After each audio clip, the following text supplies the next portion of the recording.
Marcus ROJO sends Nigeria packing. This is your Matchday 13 review.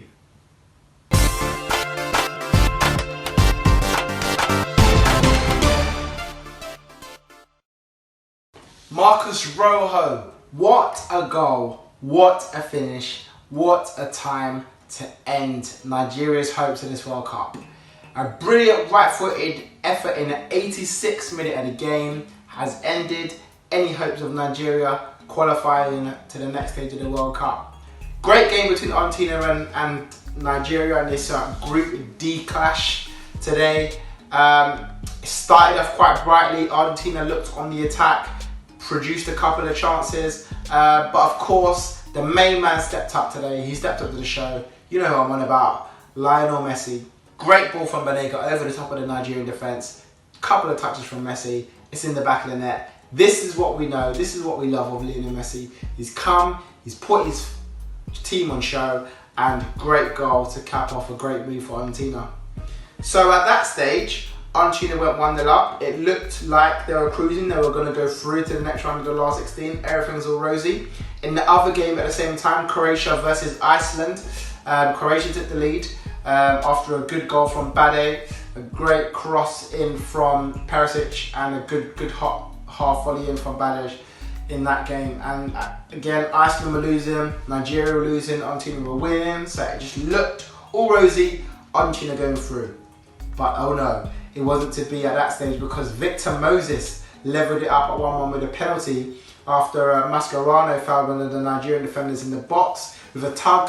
I personally don't think, I think it was harsh. I think it maybe was a penalty, but it was harsh, very harsh, because there was not much in it, and the Nigerian defender didn't take much to fall on the ground, but he did.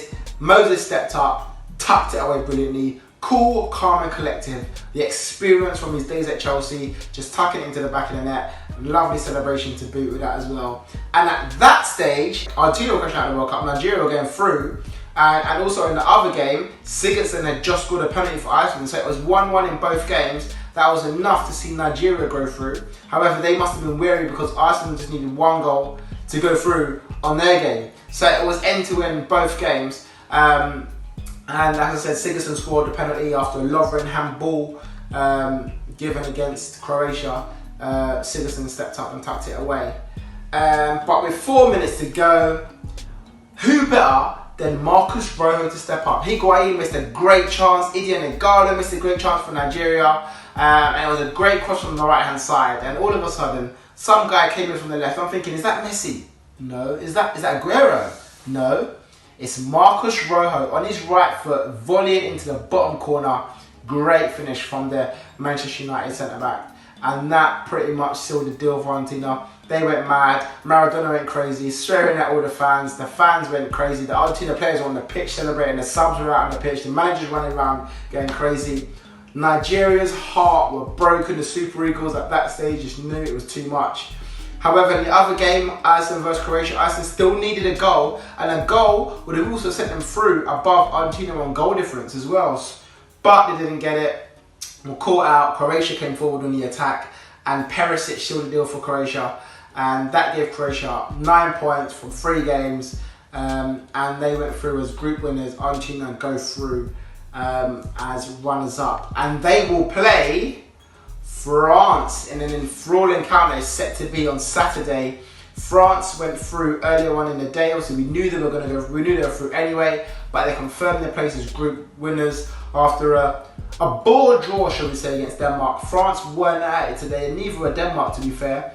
Both sides knew a draw is good enough for them, and a draw is good enough for France to top the group. A draw is good enough for Denmark to qualify, because even if Australia won the match against Peru, they wouldn't have been able to do anything anyway. But, you know, at the start it looked like both teams were going for it. A couple of chances either here and there, but towards the end it was like both teams didn't really want to play. Like, they both knew what they came to get. France made a whole host of change. Pogba wasn't playing, Matuidi wasn't in, the fullbacks had been rotated, and Mbappe came on the bench later on. And it wasn't a great performance from France. And as I said, Denmark weren't much better, to be fair. They sat back, and as Argentina pressed forward, as France pressed forward, and ended up being a 0-0 draw. Our first 0-0 draw of the World Cup in 2018. And then the other match, Australia versus Peru. Another poor showing from Australia. It wasn't great from them. They'll be disappointed. They've had a poor World Cup, to be fair. They literally just about qualified in the end as well. Tim Cahill got a goal for them, which sealed the deal in qualifying for Australia in the last minute. And they don't deserve to be here. They were awful. All 3 games didn't really show much, and they were easily beaten by Peru. Carrillo with the goal of Watford player on the volley. A great finish after a crossing from the right for Peru, and they sealed the deal just after half time. Guerrero with a strike, just knocking out Australia, leaving them out with 1 point. And Peru, they don't qualify, they don't go through, but they go through their head held high. They played quite well during the tournament, and they deserve to get something from it, and the fans will be leaving happy. 3 points, obviously disappointing to go out of the group, but they knew they were out before today's game anyway. Australia had a chance, but never ever looked likely to qualify on that group. It's a poor showing from them. But as I say, France versus Argentina on Saturday. I'm backing France to go through. I think France will have enough. They've got enough power, strength, pace in that attack to just cause so much problems to Argentina.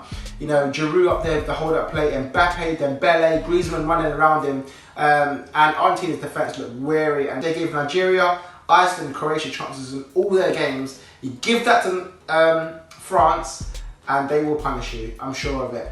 And France are very solid at the back as well. So I'm backing France to qualify. And Argentina, although they just scraped through, I think their luck might just run out in the next round.